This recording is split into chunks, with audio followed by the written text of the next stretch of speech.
Okay, our next featured reader is going to be Koss. Koss is a queer mixed-race poet, writer, artist, and asemic writer with an MFA from the School of the Art Institute of Chicago. Their debut chapbook, called Dancing Backwards Towards Pluperfect, was a Lammy 25 finalist, was released in October 2024 from Diode Editions, and I will be putting information in the chat where you can purchase that. Their poetry, flash, visual poetry, and photography has been published widely in journals including Spillway, Cincinnati Review Micro, Michigan Quarterly Mixtapes, Schuylkill Valley, 5 Points Diode Poetry, SoFloPoJo, the San Pedro River Review, Spoon River Review, The Pinch, Permafrost, Midway Journal, Sage Cigarettes, Beaver Mag, Petrichor, Outlook Springs, Lunch Ticket, Prelude Magazine, Mom Egg Review, Variant Lit, Moon Park Review, Chiron Review, Memazine, Red Ogre Review, Flash Boulevard, Ran Off with the Star Bassoon, and many other journals. Find out more about Koss at kossworks.com, and I'll be putting that link as well into the chat. Welcome, Koss. We are so lucky to have you here tonight. Thank you. Thank you. I feel so lucky to be here. Thank you for inviting me. And I'm really grateful also to SoFloPoJo for my previous publications, my poetry publications, and Francine also published a piece. And I have work forthcoming when you release your next issue in both poetry and Francine's publishing some pieces. So I feel blessed, and I feel blessed also that so many people I know showed up tonight. Thank you all, and I'm sorry if I didn't say hello personally, but I really am glad that you're here. It's amazing. I'm going to be reading some pieces from Dancing Backwards and some pieces from two other unpublished manuscripts, and I'll try to identify it as I go. Most of the pieces are short, and I may go under, but it's okay because I know there are people who want to read at open mic. And if I go over, please let me know. I didn't quite get the timing down. There are a couple of poems that make reference to suicide. I lost someone to suicide, and that's what one of my unpublished manuscripts is about, but it also comes up in Dancing Backwards. There's nothing super graphic, but I'm a content warning writer, so you know in advance if you're sensitive to those issues.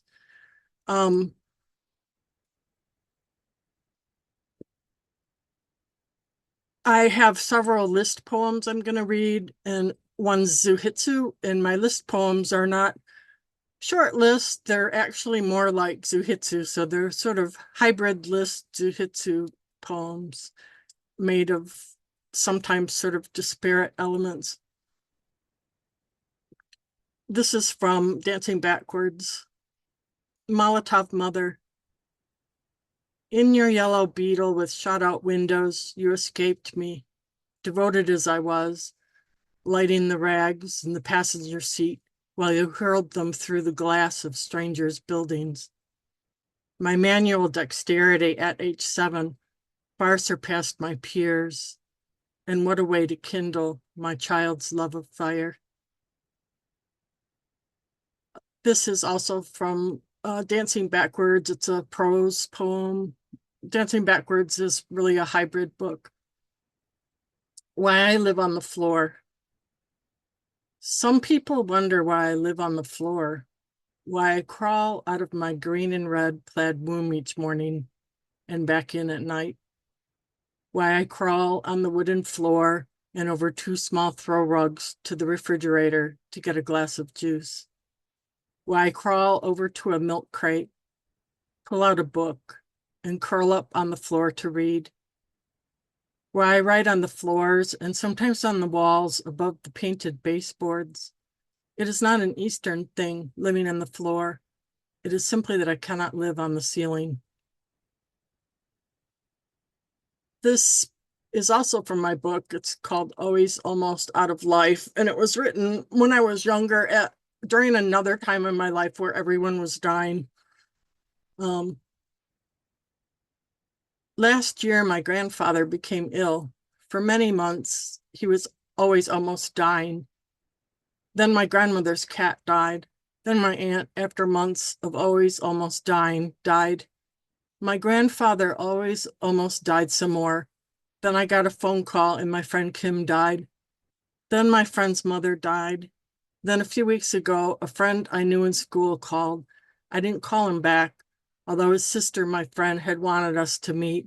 I was sure that he was calling to tell me she had died. I did not call him for a week. I did not call him for another week. After 2 weeks, I finally called him. My friend had not died.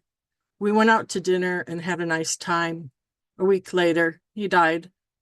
My grandfather is always almost dying again, and I haven't heard from my mother for over a year. I'm sure she's dead. This is the title poem, Dancing Backwards Towards Pluperfect.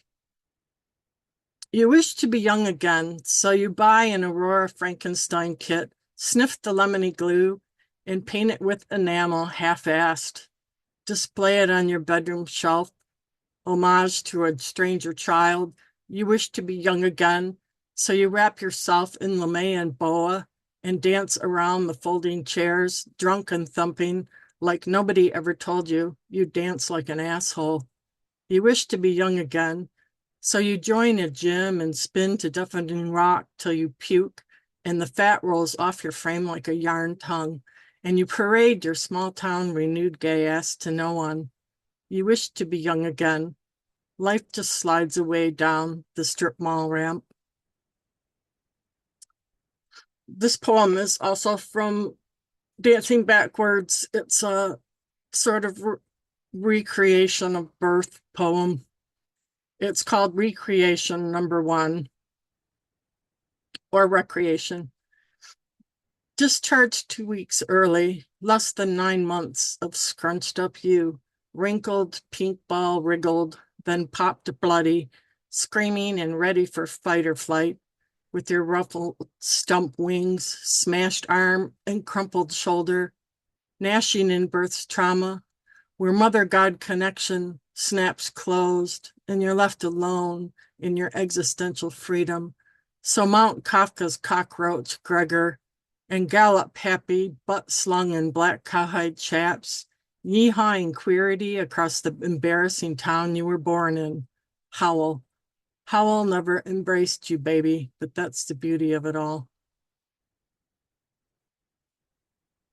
I'm reading on the screen, so I'm not seeing your comments, but I can see you're making them. So anyway, thank you. This is called The Opt-Out Mother, also from the book, from Dancing Backwards. The opt-out mother is not a weeping Mary with her mealy dead boy draped over her lap, or the sweet gay penguins with their silky mittens nestled around their chicks. The opt-out mother is more easily defined by what she is not. Her rayless shadow shows up first in your cornered eyeball, brimming your senses, bordering sense. She did not die, your opt-out mother, before her funeral or after, not in that waxy shell. Her voice did not cease to speak and please through crisscross lips. That was just a trick. Opt-out mothers are not provisional. They've been gifted a stay from the unnamed gods. From rib to crib to tomb they stay, in the tomb spaces, the aches of rents not tended. You wake sometimes at 3, the shadow hour, and find her next to you, her breath rising with yours, so metronomic, you might be one. You count, you count, you count again. Nearly trusted as sympathetic, what a nervous system does. And then suddenly gone. The opt-out mother is not a thing to keep or love, but a creeping, a creaking that comes and goes, mocking the night as if it might be held in some tender beak or a buglet jar. She is, in fact, a door ajar, you will shamble through again.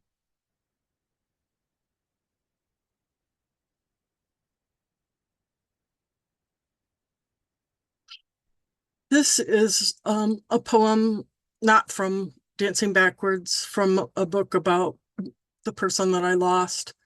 And this was the first poem about her, I think, that was published. And it was the first time I was published in Diode, who have been very good to me. They've published a lot of my work. And this was a really important poem to me. It always will be. But I wrote it 9 months on also Mother's Day, when I had took a short weekend trip after she suicided. And rescission 9 months in, May 11th and May 12th. Will you be okay alone? You asked. Yes, I mumbled. Didn't know you meant forever. You backed away, out the door, crab walked backwards like a ranonid, reversing down the hall as if we'd never met. Back down the stairs, steady, your feet full of memory. Stepped onto the sidewalk backwards, into the brick entranceway, splattered in deep red paint from your neighbor's crazy, angry boyfriend. The paint peeled itself up and disappeared. Traipsed backwards through the barren tenement, happy, smile enormous, waving at the lurching, leering gray woman in her blue sack dress who smoked over the rusty garbage can. Smiled at the greasy, spindly Norwegian carpenter with trembling, smiling dog and fenced-in yard. He rarely spoke. Backward further to your tiny red car. Its dangling taped bumper hoisted itself up, bumped itself out as if it had never been hit, plucked your keys from your pocket, no rummaging, remembered right where they were as if your memory had never been wiped by shock treatments, unlocked the door and started the engine, reversed and drove backward all the way to the pond, content as if your children had never been taken. Sat at the picnic table near the pond's edge, smoking, admitting the sun as if the moon's nocturnal sadness have never smothered your nights, nor mother's wound laid bare, enjoying the summer's warmth, as if a kind mother's soothing breast had never deferred to winter's bone, as if you had never left your sandy South African home, as if the home were still a home, enjoying the liberty of your smoke, as if no body lading, as if no body missing, as if no body, as if never postpartum depressed, as if you never ever thought about death. Your eyes closed, easy dream slipping. You drifted to South Africa through knobthorn trees, waving to your opa who never died, and the monkeys who never stole your ripened fruit. You brightened at the sight of your nanny who never left you to be a sangoma, her brown eyes smiling. You nestled inside her woven backpack, lingered a bit, then escaped, eased like wind past your father, hand wagging, teeth still intact. You floated towards your mother who sat alone in her green darkened room. Without a second thought or word, you dashed into her womb, as if you had never known the cruelty of women or men, or been shamed, beaten, estranged, gay, shocked, touched, cut, knocked up, drugged, persecuted, humiliated, stoned, wounded, anxious, sick, lonely, loved, torn, lost, poor, ruined, born. You crawled into her familiar void. Warm black burst open, siphoned you from this. You, a seedling, innocent, into your gush of white.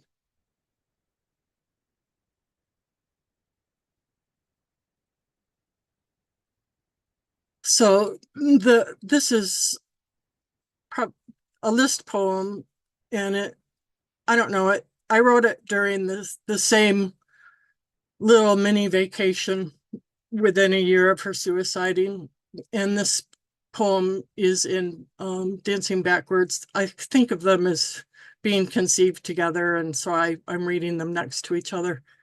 And this is one of my favorite poems. It's a list poem, and I'm not going to read the numbers because I think it interferes with the reading. It makes more sense on paper to see them. And a lot of it is observations during the sort of meditative several days that I spent by the beach in Michigan up north, and in nature. Day 1, a spheric wide angle on the browned florist floor. Cabin musty of smells hanging. Harley women warped on wall poster. 30s, both long dead. Man with short brush cut and beach ball belly, fanny packed in stars and stripes, feigns straightness along the shoreline as his girl becomes one with driftwood. Dogs couldn't pee there. Mammals couldn't walk there. I was tolerated, but paid no money to get in. I'm only partially a mammal and then barely. I should really have a garage sale when I get out of here. Broken snowshoes make nice wall decor. Soggy pretend barbecued chicken paired with flaccid yam fries. I fucked you in my dream on invitation only. Ophelia photo in cabin, a bad idea. Ophelia photo anywhere, a bad idea. Nothing happens for the best, so stop saying it. Ann Sexton comforted me when you died. She looked so YouTube happy talking about death, smiling. Suicide is the ultimate jolting, really. The frogs all start singing at the same moment. In Australia, the cane toads fuck each other dead as jeeps drive over them. Some things countries should never import. Cane toads, ladybugs, Americans, Budweiser. There were other possible endings to our story. A choice is a fiction. Day 3. You people won't break me. Cashier dripped nose onto my grocery bag. Lately, I only dream in written words others write. Memory is pine resin sticky. Memory does not stick. You said you loved me. Freckles, just a smattering. A whole galaxy gone. You should be here with me. You should be somewhere. I should too be a somewhere thing. A magpie sits on the lampshade. Even if it isn't a magpie, I make it so. Crow on the light switch cover too. The light won't glow behind the magpie crow shade. Opacity. I talk to you even more now that you're gone. I hope you're getting some rest over there. I still worry about you finding me attractive or not. Humans look better in clothes. There's no one here to keep you alive. Someone else drives your car now. Day 4. Inner self, inner tubes, floating. Yellow weeds grow out of sand, browning flowers, no assists. Sun beats smooth like a skin drum.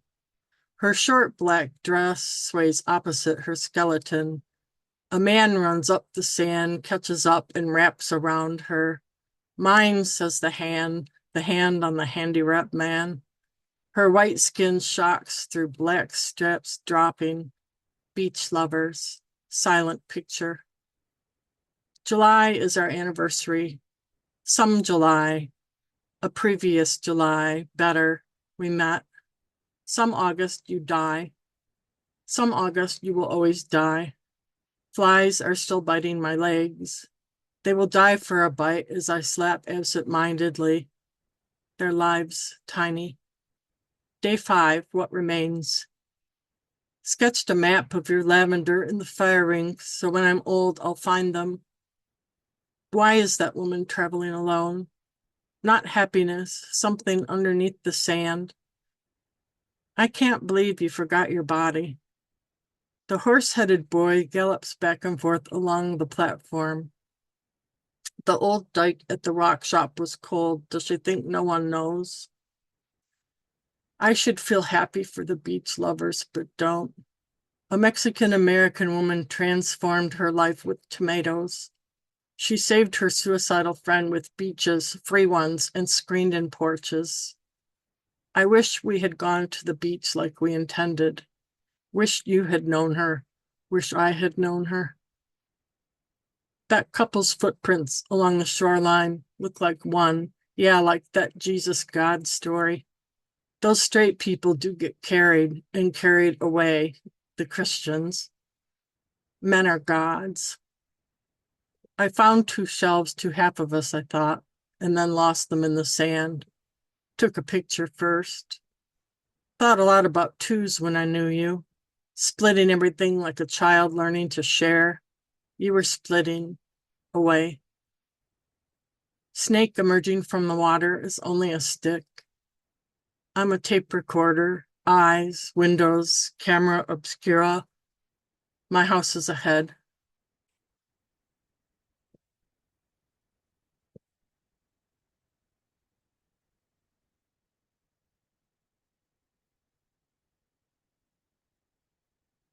This poem was not in the book. It's about my beloved person. It's called Conversions. I Appeared in Your Suicide Dream. I tried to spoon you in our sleep. You were curled on the dirty cream floor like a snail in mist, nil, too far gone to care. I wanted to tell you in your dream not to leave me, that my breath would also cease. You emerged upright in an ivory bath, paired with a musky, ape-like man, palms hard against the tile surround, you on the short end, him on the long side leaning, tendons stretched against the glazed wall, with your ears pressed hard as a conch, whose echo a kind God might sound. Your eyes concave, silent bodies angled awkward, your back a blockade, bone tub drab. I hovered specter-like, thick-tongued, throat jammed, mute, marking the distance between, around, with my dull eyes stuck in my head.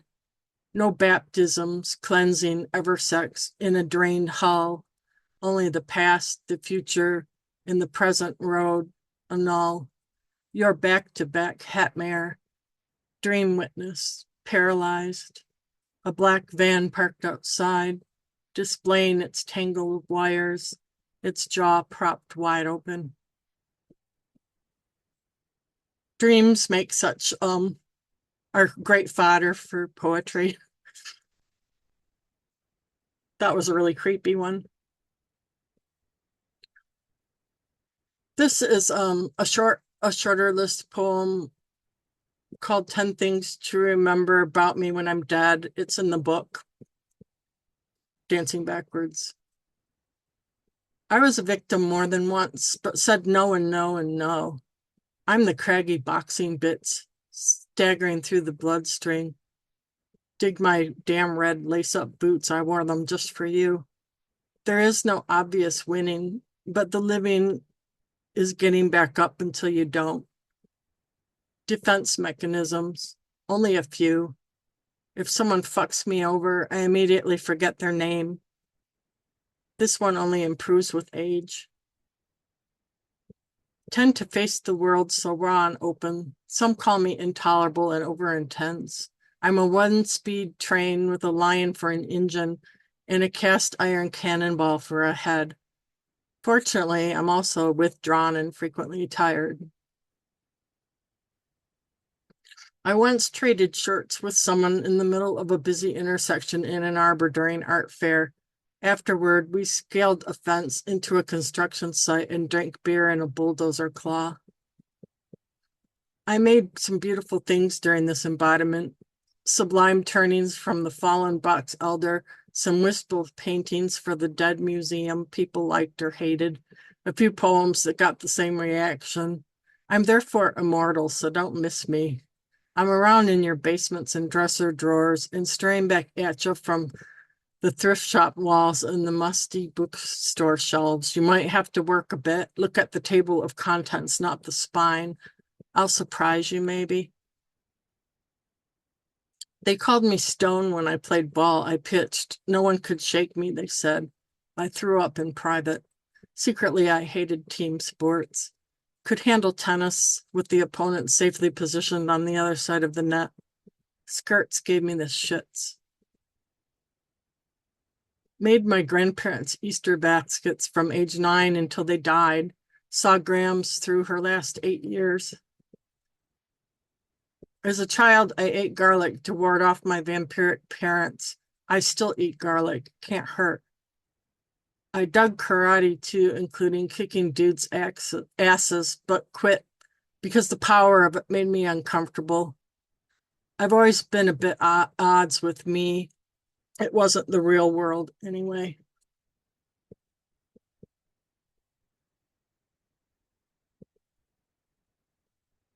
I'm going to read a couple of ekphrastic poems. They are in an unpublished manuscript, and I never feel entitled to have a poem published, but I always feel extra hurt when my ekphrastics aren't picked up because I'm a painter, and if a painter can't write ekphrastic poems, who can? But my ekphrastic poems are always weird, and sometimes they're dirty, but they're not all dirty.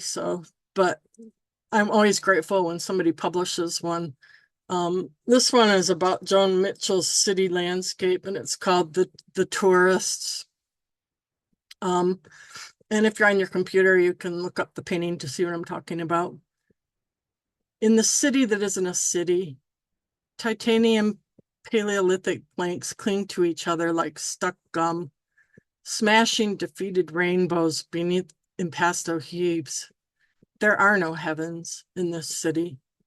Candied drips defy logic while betraying what lies waffle between layers. We all get to train through this metropolis wreckage, some of us with sticky brushes, some of us with eyes plunged deep in lint pockets. There was no mistaking the awkward pitch of skyline, slivered through the mind's eye for lack of distance, or the clumps of toy cars and their box-eldered bugwads. Snapshot while spread-eagled over the bus rail on Avenue D.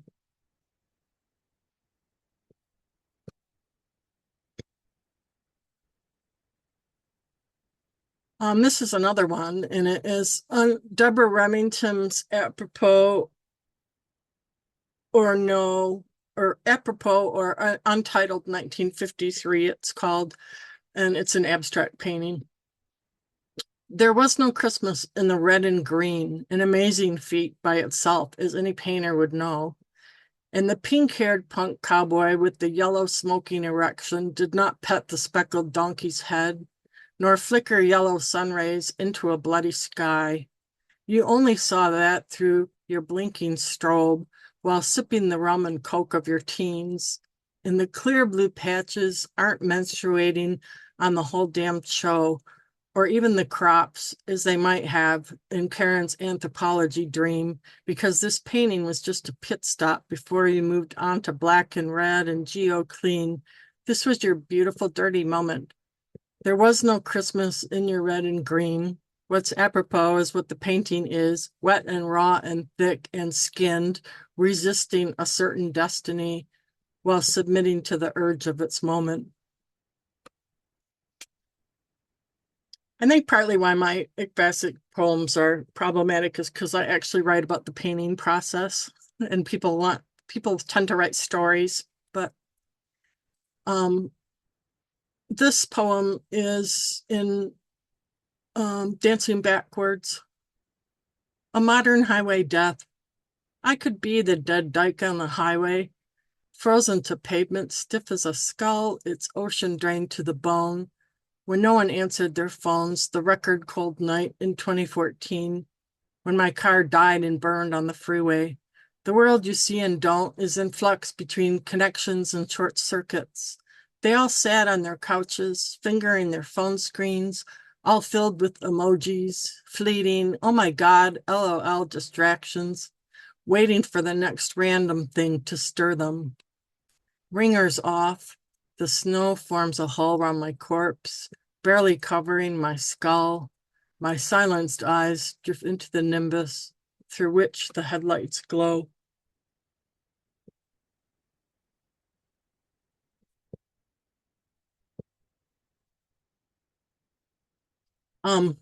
I feel a sneeze coming on. I'm hoping it passes. This is a little longer piece. It's from my book, my Dancing Backwards, and it's a Zuhitsu. I call it Zuhitsu, but I wrote Zuhitsu before I knew what Zuhitsu was. It's most like Zuhitsu, but it tends to be more sort of letting the brush travel through long ago experiences than present experiences. It's called And So On in a Week.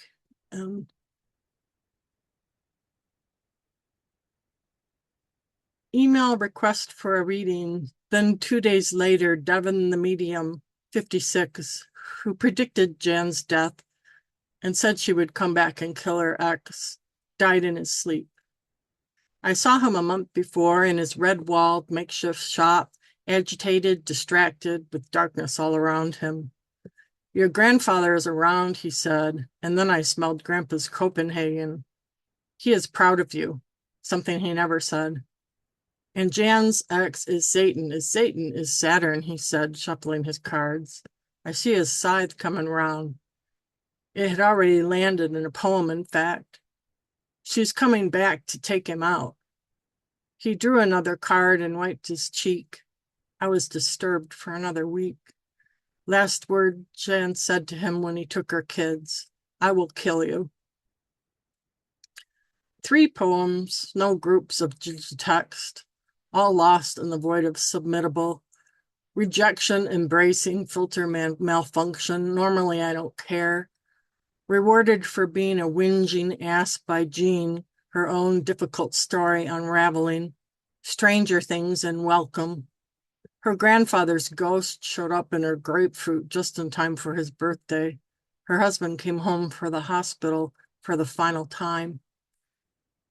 An online hobby friend, Ron, I had never met in person, asked me to choose one of his deceased mother's keepsakes from a Facebook gallery. She died in 2002. I picked a tiny ceramic boat shown next to the quarter for scale with a large yellow glue stain and enormous black stitches on the sail. His father made fun of him for being fat.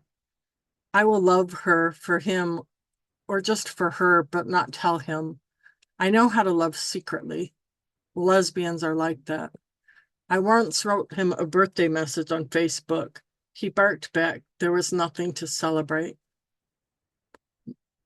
My phone blinked an alert with a message from my California friend, which I played somehow from a year ago, butt bumped into the future past. I called her. She had left no message. Her father turned 95 Thursday in his newly delivered hospital bed. Her mother, a hoarder, recently released from her skin. They are still unearthing the trailer. She is a writer. We were both laid off for being 40 old. Jean found her brother, plus 3 others. My lost sisters and mother are sprinkled through someone's south like an unnamed constellation. My mother is a lost and found mother on a 2-year cycle that grows wider as time progresses. My schizophrenic grandfather died in a halfway house in New Orleans. He was 51. Nobody knew him or how he arrived from Michigan. He owned a pilled maroon blanket, 2 striped button-up shirts, a pair of dungarees, a stained t-shirt, some pencils, 3 large 4-foot stacks of newspapers, a ragged brown wallet, and a half-used pack of cigarettes. Like his daughter, schizophrenics tend to wander once the asylums opened their doors, then closed them. My mother drove to his body then. One of the times she left us in Florida with the mean French babysitter, her gigantic charcoal poodle, and the closet where I hid from tomatoes I later found out were tornadoes. I inherited his head, cheekbones, and weirdly set ears, but not the cleft palate or brain. Otherwise, I'd be an amazing poet and play the drums and smoke. I have an amber photo of him as a child screaming down the slide. Near Tampa, where we stayed at the orphanage, truckle beds jammed like a train wreck through the west side bunker, green shadowed and dim, light scattered through the honeycomb windows. We were spotted and not spotted with measles or pox. Jan's mother used to take in orphans in South Africa on holidays, and Jan, small and horrified, gave them gifts as they shared food on cobbled together sheet-covered tables. Later, at 17, Jan joined a mission run by nuns. She spent a year in near silence, scrubbing the floors on her knees, hand-washing the linens, never bedding even one. Outside, the sun torched the orange trees and scorched the centipede grass, leaving endless sand and sprawling thicket, clawing through the rusty chain fence. I hunched in a swing, small ass hugged by the black rubber strap, and noted my sister giving to happiness then, pushing the merry-go-round with the smaller, dirt-kneed girl. She made friends so easily with the other pocked, dirty kids. I, on the other hand, sat alone, watched the sun seem to orbit the earth, unable to measure the past or future, making up songs in my head about my grandmother. After her accident in 2001, I cared for her, easing into the switches of time. We sometimes communed in songs we made up on the fly. My grandmother later dismissed the time spent in the Florida shelter. It wasn't long. At 4, I knew that time is not a linear thing, but something that circles around and around like deranged planets with their secret charts, weaving between us into our future and someone's, those acrid ancestral daguerreotypes before the smile zeitgeist for all white America captured all our pale sepia faces, and we faded back into color like queer rainbows with our orange peel mouths blossoming open for decades and decades. I wrote 30 poems for Facebook, then 40, then 80 till I was empty, where the titles were the poems. I understand the importance of titles, of economy and attention spans, and time constraints, and busy schedules. They rolled up the feeds randomly like dreamy, dead digital sea scrolls into someone's yesterday, next week, tomorrow, then vanished, archived for good. One was a leg shooting in our yard by someone playing redneck quick draw. Another, my long-lost bisexual stepmother's long ski-like nose I once drew as a child, which incited her anger. I edited her anger out of the title. Her nose might appear suddenly anywhere on a salad plate or on any surprised face at any time in the future or past. Noses are like that. I got my grandfather's.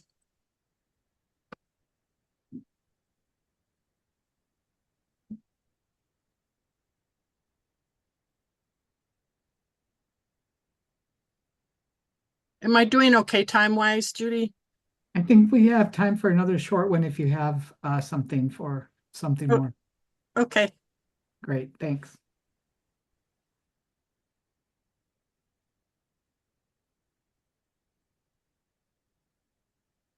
This was not in the book. It's called You Drawing.